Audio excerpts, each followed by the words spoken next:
Good morning students. आज जो है हम आरक्षण के मुद्दे को आगे बढ़ाएंगे कि आरक्षण की जो नीति है वो उसके पक्ष और विपक्ष में तर्क दिए गए हैं। जैसे कि आप सभी बच्चों ने अच्छी तरीके से टॉपिक को समझ लिया है कि किस प्रकार से आरक्षण जो है किस तरीके से हमारे यहाँ पर आरक्षण शुरू हुआ है और उसके बाद अब इस आरक्षण का जो है चलते चलते समय जो है इतने आगे हम अब जो है 2020 में पहुंच गए हैं। तो आज तक जो हम आरक्षण के बारे में पढ़ रहे हैं, क्या आरक्षण के पक्ष और विपक्ष में क्या क्या तर्क हमारे सामने आते हैं, क्योंकि हम समय समय पर देखते रहते हैं कि आरक्षण का जो है टाइम टू टाइम जो है विरोध होता रहता है, किंतु फिर भी इसके को हटाने के विषय में तो किसी प्रकार का कोई भी कदम नहीं उठाया गया है। तो आज हम जो है इसी टॉपिक को इसके पक्ष और विपक्ष यानी कि इसके कौन कौन से इसके फेवर में और कौन कौन से इसके अगेंस्ट में बातें हैं उनके बारे में डिटेल से जानेंगे। देखो, सबसे पहले तो भारत में जो है सबसे पहला पॉइंट तो क्या है, आरक्षण नीति के पक्ष की हम बात करेंगे कि जो लोग इसके फेवर में हैं कि आरक्षण को लागू रखना चाहिए, वो क्या कहते हैं आरक्षण को लागू रखने के लिए। क्योंकि उन लोगों का सबसे पहला तो पॉइंट यही है कि आरक्षण का कारण क्या है कि समाज के सदियों से शोषित एवं पिछड़े वर्ग को आर्थिक विकास का अवसर उपलब्ध करवाना आवश्यक है और ये जो है केवल आरक्षण के माध्यम से ही पॉसिबल है। ये फर्स्ट पॉइंट ये कहता है, ठीक है हमारा। उसके बाद सेकंड पॉइंट ये कहता है कि जिस तरीके से जो है अस्पृश्यता और अमानवीय व्यवहार का शिकार हुए हैं, ये जो हमारे बहुत सारा हमारा ऐसा वर्ग है जो समाज का जो अस्पृश्यता और अमानवीय व्यवहार का शिकार हुआ है, ठीक है। तो इस वर्ग की जो है सामाजिक प्रतिष्ठा में भी आरक्षण के कारण सुधार हुआ है। अगर हमने आरक्षण दिया है तो ये जो काफी समय से अस्पृश्यता और अमानवीय व्यवहार का शिकार हुआ था,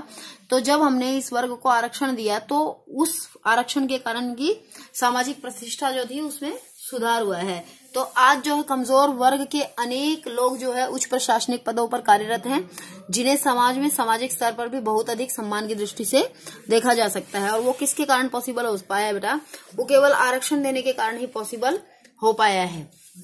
थर्ड हमारा पॉइंट बताता है कि आरक्षण की नीति के परिणाम स्वरूप ही संविधान में निहित सामाजिक एवं आर्थिक न्याय संबंधी उद्देश्यों को नीतियों के रूप में क्रियान्वित करना संभव हुआ है, ठीक है। आज इस वर्ग की सामाजिक व आर्थिक कल्याण संबंधी अनेक नीतियों का संचालन केंद्रीय एवं राज्य सरकारों के स्तर पर किया जा रहा है। जैसे कि जो है अगर संविधान के अंदर जो है इस तरीके की बातें नहीं की जाती कि इनका सामाजिक और आर्थिक जो है न्याय इनको प्रदान किया जाना चाहिए, तो इस तरीके की नीतियां न बनती जिसके कारण जो है उनका समाज में अधिकतम विकास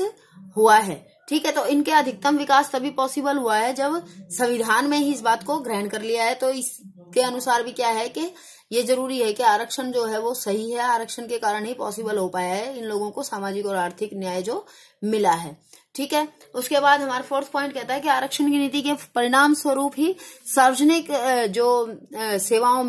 सार्वजनिक सेवाओं में कमजोर एवं पिछड़े वर्ग, जैसे वो पहले पिछला पॉइंट आया था कि प्रशासनिक सेवाओं में, तो यहाँ पर सार्वजनिक सेवाएं यानी कि जो सरकारी नौकरियां हैं वहां पर जो है पहुंच पाया है जो हमारे ये वाला वर्ग है। उसके बाद देखो अगला कहता है कि आरक्षण की नीति के परिणाम स्वरूप कमजोर व पिछड़े वर्ग के लोगों में राजनीतिक चेतना का भी संचार हुआ है। राजनीतिक चेतना का मतलब क्या है कि जब लोगों के पास जो है देखो जब लोग जो है आर्थिक रूप से मजबूत हुए हैं तो उसके बाद जो है उन लोगों ने राजनीतिक रूप से भी सोचना ज्यादा पहले से बेहतर तरीके से शुरू किया है। क्योंकि पहले ये जो वर्ग होते थे, ये जो लोग थे ये कमजोर थे, पिछड़े हुए थे, तो इनको जो है आर्थिक रूप से ही अपनी जो है आर्थिक संपन्नता की चिंता रहती थी, अपने घर गुजर की ही चिंता रहती थी। लेकिन जब इनका आर्थिक रूप से ये ठीक हो गए तो इन्होंने राजनीतिक जो है रूप से भी सक्रिय होना शुरू कर दिया और अब ये अपने राजनीतिक अधिकारों और कर्तव्यों के बारे में भी पहले से ज्यादा जागरूक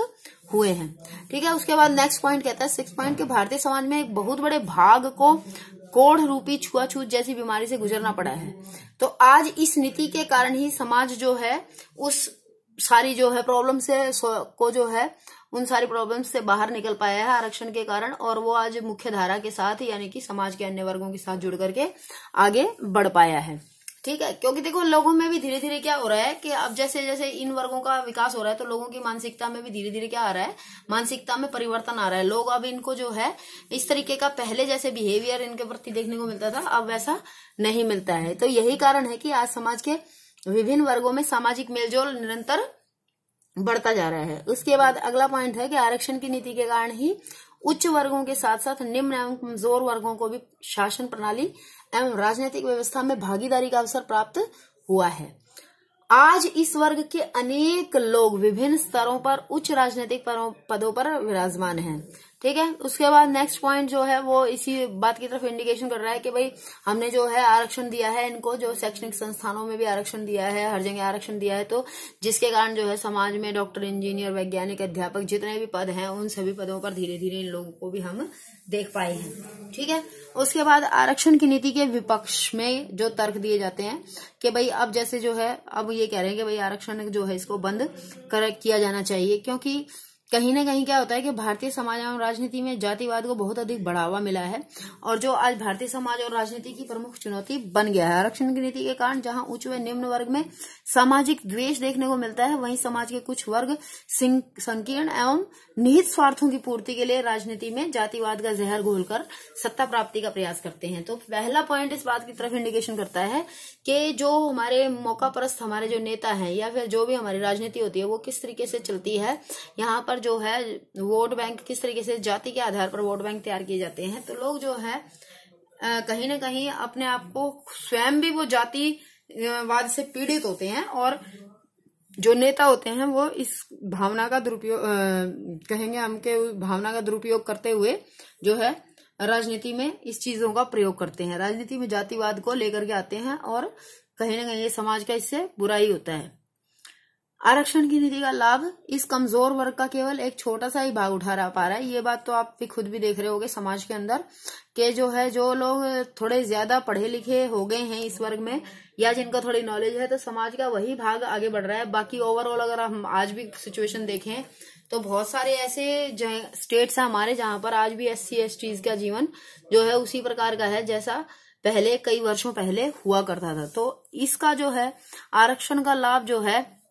जब एक छोटे सा वर्ग ही उठा पाता है तो ये एक बड़े वर्ग के लिए जो है एक तरीके से ये खाई सी बन जाती है उन्हीं के समुदायों में, जैसे कि जो ये SCs का समुदाय है या STs का समुदाय है उसी समुदायों के बीच में उन्हीं वर्गों के बीच में जो है अमीर गरीब की खाई सी बन जाती है, जो कि इन वर्गों के लिए खुद एक समस्या का कारण है।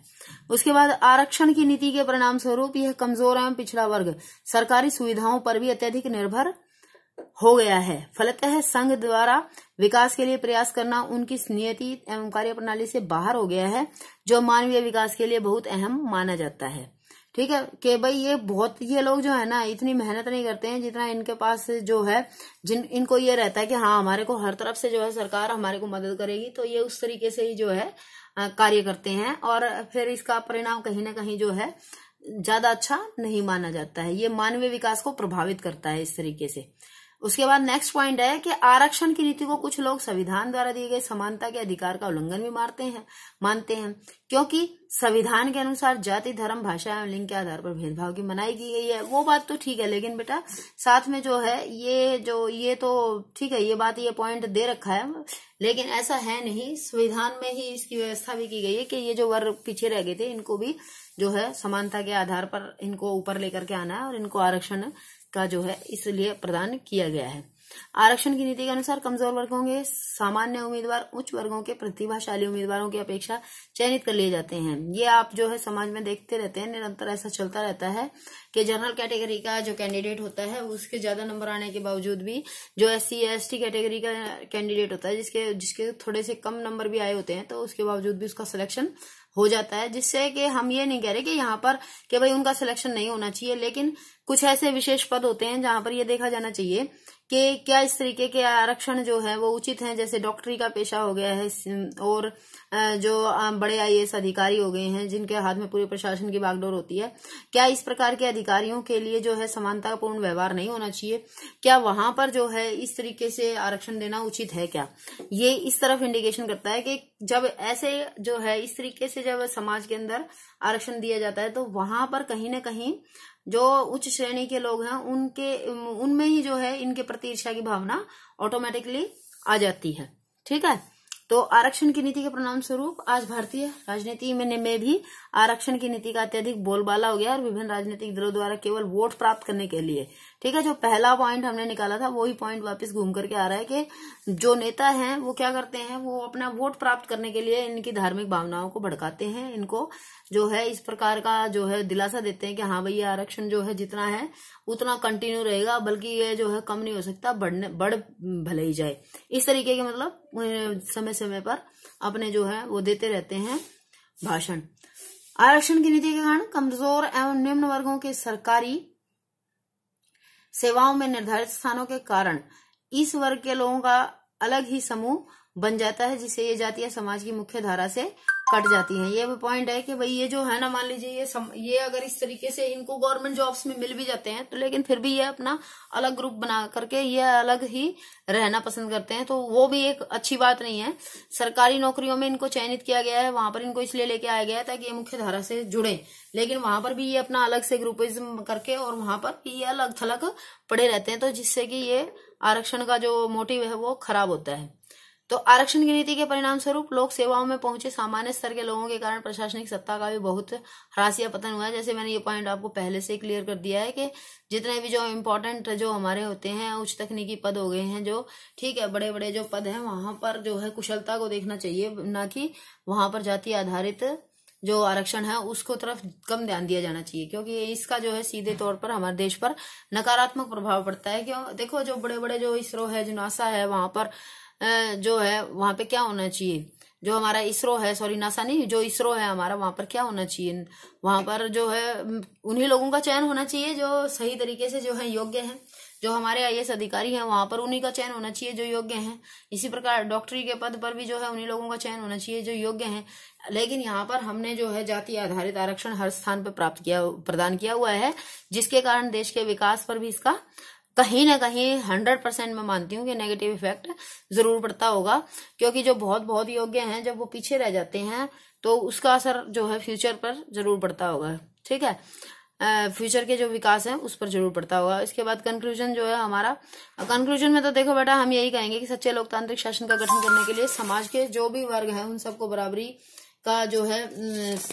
माहौल देना जरूरी है। इसलिए जो है हम ये नहीं कह सकते कि आरक्षण जो है उसको हटा देना चाहिए, क्योंकि आरक्षण अभी भी ये मानते हैं हम कि आरक्षण की जो नीतियां हैं वो प्रावधानों का संवैधानिक रूप है, और ये जरूरी है कि जो समाज अभी भी शोषित और पिछड़ा है, अभी भी जिसका विकास नहीं हुआ है, उनको जरूर निश्चित रूप से सामाजिक, आर्थिक और राजनीतिक विकास उनका करने के लिए जो है जरूर जो है आरक्षण को लागू रखना चाहिए। परंतु साथ में ये भी देखना चाहिए कि समाज में अन्य ऐसा वर्ग भी है जो कमजोर है, निम्न है और आर्थिक रूप से पिछड़ा हुआ है, तो उनके लिए भी जो है सरकार की तरफ से प्रॉपर योजनाएं होनी ही चाहिए। ठीक है, तो ये हमारा हुआ आज का क्वेश्चन, जिसमें हम बात की हमने कि आरक्षण की नीति के पक्ष एवं विपक्ष के तर्क। मैं उम्मीद करती हूँ कि आप बच्चों को क्वेश्चन अच्छे से समझ में आ गया होगा और इसे जरूर याद कर लेना, ये 4 नंबर के लिए इम्पोर्टेंट रहता है ये क्वेश्चन। ठीक है बेटा, thank you all of you.